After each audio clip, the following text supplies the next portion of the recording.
അപ്പം ഞാൻ കേട്ടു ഇവിടെ നല്ല വമ്പിച്ച ടേൺ ഔട്ടാണ്. അത് മാധ്യമക്കാരുടെ ടേൺ ഔട്ടാണെന്ന് ഇപ്പോഴേ മനസ്സിലാക്കിയത്. നല്ലൊരു ടേൺ ഔട്ടാണല്ലോ നിങ്ങളെല്ലാവരെയും. എങ്ങനെ കാണുന്നു കാര്യങ്ങൾ? രാജ്യം തന്നെ ഉറ്റുനോക്കുന്ന ഒരു തെരഞ്ഞെടുപ്പായിട്ട് കേരളത്തിലെ തെരഞ്ഞെടുപ്പ് മാറിയിട്ടുണ്ടോ തോന്നുന്നു അല്ലേ? നമ്മളിപ്പോൾ നിൽക്കുന്നത് കോട്ടൺ ഹിൽ LP സ്കൂളിലാണ്. ഇവിടെ ഒരു പ്രമുഖ നേതാവിന് വോട്ടുണ്ടായിരുന്നു.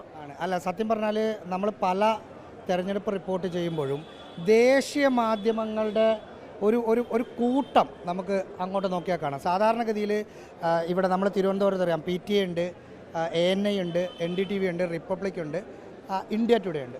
ഇത്രയുമാണ് സാധാരണഗതിയിൽ ഇവിടെ സാധാരണഗതിയിൽ ഒരു ഇഷ്യൂ വന്നാൽ ഉള്ള ഒരു മാധ്യമങ്ങൾ. സാധാരണ ഇവിടെ ഉണ്ടാവാറുള്ള റിപ്പോർട്ടർമാരും യൂണിറ്റും ഒക്കെയുള്ള മാധ്യമങ്ങൾ അവരാണ്. പക്ഷേ അതിനപ്പുറത്തേക്ക് ഇന്നിപ്പോൾ നോക്കുകയാണെങ്കിൽ കാണാം ഒരു എന്താ പറയുക, ഈ ദേശീയ പ്രസരം തന്നെ ഇവിടെ ഉത്തരേന്ത്യയിൽ നിന്നുള്ള ഹിന്ദി ചാനലുകൾ വരെ ഇവിടെ തമ്പടിച്ച് കേരളത്തിൽ എന്ത് നടക്കുന്നു എന്ന് കാണുകയാണ്.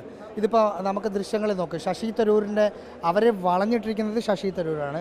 ശശി തരൂരിൻ്റെ അഭിപ്രായത്തിന് കേരളത്തിന് പുറത്ത് ഭയങ്കരമായ ഒരു വിസിബിലിറ്റി ഉണ്ട്. അത് കേൾക്കാൻ അവർ കാത്തിരിക്കുന്നുണ്ട്. അതുകൊണ്ടാണ് ഇവരിങ്ങനെ ഇടിച്ചു നിൽക്കുന്നത്. ഇപ്പം മലയാള മാധ്യമങ്ങൾക്ക് ശശി തരൂർ ഒരു ബൈറ്റ് തന്നു. അതിനുശേഷം ഇംഗ്ലീഷ് മാധ്യമങ്ങൾക്ക് കൊടുക്കുന്നതാണ് നമ്മൾ കാണുന്നത്. അതായത് കേരളം എങ്ങനെ വിധി എഴുതുന്നു എന്ന് അറിയൽ അവരുടെ കൂടി ആവശ്യമാണ് എന്ന് തോന്നുന്നു. അതുകൊണ്ടാണ് ഇത്രയും അത് ചോദ്യങ്ങൾ വരുന്നു, ചോദ്യത്തിന് മറുപടി വരുന്നു, നല്ല ഇൻട്രാക്ട് ചെയ്ത് സാധാരണഗതിയിൽ ശശി തരൂർ പോകുന്നു. കേരളത്തിന്റെ ഒരു രാഷ്ട്രീയ നിലപാട് എല്ലാ കാലത്തും രാജ്യത്ത് ചർച്ചയായിക്കൊണ്ടിരിക്കുന്ന ഒരു നിലപാട് തന്നെയാണ്. കഴിഞ്ഞ 10 വർഷത്തെ നിലപാട് നമുക്കറിയാം.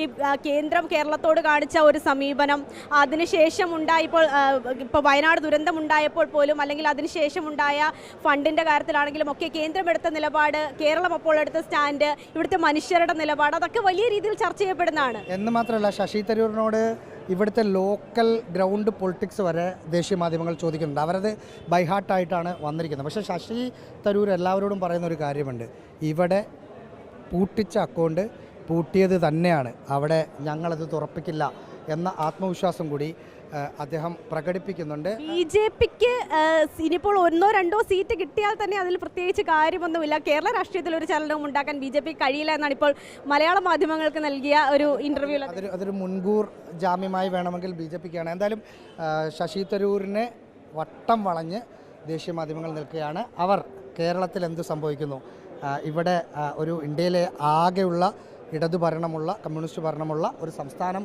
എന്ന നിലയിൽ കൂടി കേരളം എങ്ങനെ ചിന്തിക്കുന്നു എന്ന് നോക്കാൻ വേണ്ടി ദേശീയ മാധ്യമങ്ങളുടെ ഒരു പട വന്നിട്ടുണ്ട്. ഞങ്ങൾ റിപ്പോർട്ട് ചെയ്യാൻ നിന്ന ശശി തരൂരിന് ചുറ്റുമാണ് അവർ എത്തിയത്. അതുകൊണ്ട് അക്കാര്യം നമ്മളൊന്ന് പറഞ്ഞു പോകുന്നുവെന്ന് മാത്രം.